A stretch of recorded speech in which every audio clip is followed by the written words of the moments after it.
My name is Katie and I am donor conceived. What that means for me is that my two moms use a sperm donor to conceive me. This can look different for a lot of families. Some kids are donor and egg conceived, meaning someone donated their sperm and someone donated their eggs, and that helped conceive a child.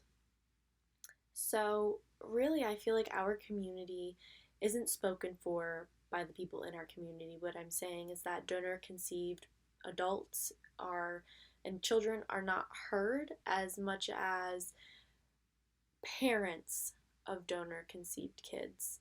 I feel like that is who kind of is leading our community and speaking for our community, and I want us to speak for our community. I want to hear about your stories. I want to hear about what you think about donor conception. I want to hear about whether you want to find your donor, whether you found your donor, your thoughts on any of that, your thoughts on your donor siblings, all of the above, honestly. This is my first time ever sharing my story on a platform like this. And yeah, I'm really excited to hear from everybody. So, again, I was conceived by a sperm donor from my two moms. I have a mom, Diane, and I have a mom, Karen. And the way they did it was they had a paper in front of them, kind of like a catalog where they could pick, eye color, hair color, build, so what his body looked like, whether he was small, medium, large, his height, all of these different things. And because Karen was going to be the one conceiving me, they wanted my donor to resemble Diane. And that's exactly what they did. Um, and so, yeah, then there was me. And then I got curious. I really don't remember how old I was. I want to say maybe second or third grade, maybe fourth grade. Um, but I remember asking my moms, it's a man and a woman, so how am I here? And she told me I was donor conceived. I remember the night. It was the night we were going out to dinner, and all I could do was think about, is he in this room? Is my donor in this room? Is my donor in this state? Is my donor in the car next to us?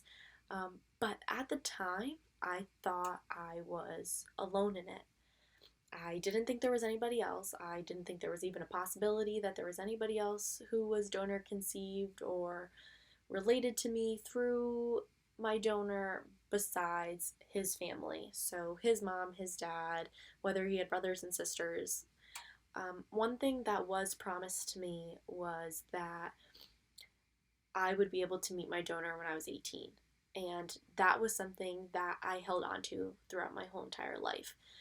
Was that you turn 18 and you get to know, kind of half of you, half of your DNA. Um, and I think any kid that doesn't have that person that helped create them in their life always has those questions. That's a normal question for a kid to have. That's a normal question for a person to have, to want to know where they come from. So then it came about sixth or seventh grade, and it was a half day. My mom called me into her room and said, "Hey, like, there's something on the computer I want you to see." And looking back at me, we're two kids, and I was like, "Okay, like, what is this?" She's like, "Oh, well, these are your donor siblings." And at first, she only showed me two because I think that was who she had been in contact with. And their names are Chloe and Chase, and they were the first and only donor siblings that I've met in person. Um, we met at a water park for the first time, and we just kind of hit it off. Like, I think we just clicked. There was just something that made sense. I can't really explain it. I feel like if you've had a sibling that you didn't know and you just ended up meeting, there's just like that click that just kind of happens and you just understand. And that's how it was. After that, we all ended up vacationing together for years after that. They lived a few states away, so it wasn't like it was just a quick drive. It was like 5 or 6 hour drive. But they would come here to my house, and we would go over there to their house, and we really made it work. And especially with technology, texting, calling, it really helped us. Um, I don't know what my experience would have been like continuing not knowing, um, thinking that I was all alone and that nobody else was conceived the same way I was. Um, so I'm very glad to have had them throughout this journey. So moving forward, there were other donor siblings that kind of came on. There were two other ones kind of around the same time as Chloe and Chase that we knew about. And then two more. So now we're at a total of six siblings. Um, and this was all through the donor sibling registry. And that is basically a resource for us that are donor conceived where we can type in our donor ID number and we're matched with other people that used that donor ID number. And each person that donates gets a particular ID number. So that's how we were all identified. One summer, we were actually on vacation, and I had never seen a picture of my donor. And my siblings, Chloe and Chase, their mom, actually had one, and she was gracious enough to send it to me and to show me. And I remember in that moment, like, being like, oh my god, like, that's crazy. Like, I actually do look like him. And I think that concept of actually seeing the person in front of you is so different than just, making up that picture in your mind. But it was still really cool to finally be able to put a face to this person that I've always thought about and always questioned and always wondered about. Then the time came that I turned 18, and this is when things got a little disappointing. I ended up calling the corporation where my mom's got his sperm from that said they would disclose his identity to me when I turned 18. I remember being on the phone with the woman, and she told me that he did not disclose his identity and that he did not want to meet his donor children. So, those of us that were conceived through his sperm, he did not want to meet. And that is what the corporation told me. I know that my siblings, I think, had also called, one of the six that I know, and I think that they got the same response. And then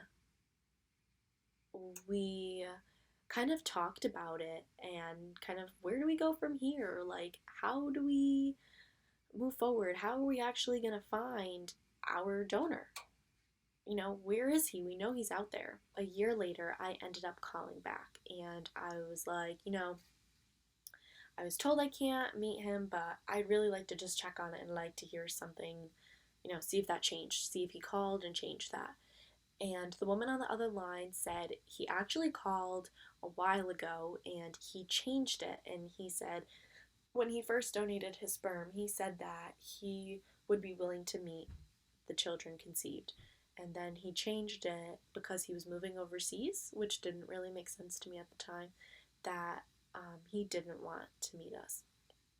But the woman did tell me on the phone that I had over 20 siblings and over 20 confirmed births from him. So I was like, holy cow, I only knew about 6 siblings and now there's almost 20. um, and that was exciting for me, but it was still really disappointing that he wasn't available to meet or to hear from or to talk to. And I gave the woman my number and I said, can you just call? I remember I asked her a bunch of questions and she was talking to a donor coordinator about all of it, and we were back and forth for a while.